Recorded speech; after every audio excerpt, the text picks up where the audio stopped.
तो तनिका सपोर्ट हो जाई।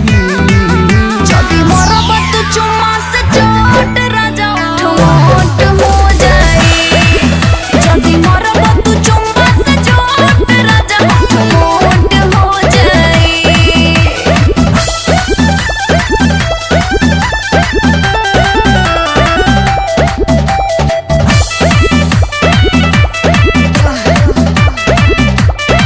हमके चाही तो चाही हो रानी करना मनाही हो।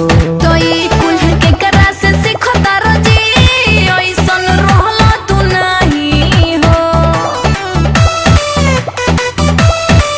हमके चाही तो चाही हो रानी करना मनाही हो।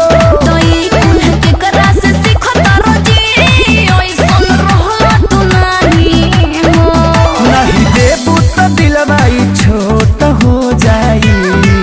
जदी मरब तू चुम्मा से चोट राजा उठ हो जाई। जदी मरब तू चुम्मा से चोट राजा उठ हो जाई।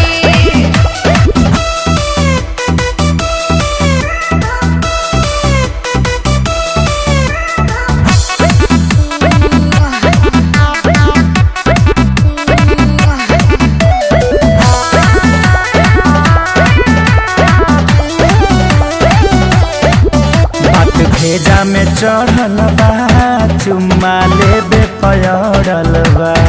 ई तो हमरे नु गलती हा जे तोहर मन पढ़ल बा। बात भेजा में चढ़ल बा चुम्मा लेबे पयड़ल बा।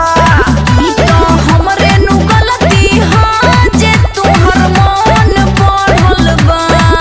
मन करबू तो मनवा में खो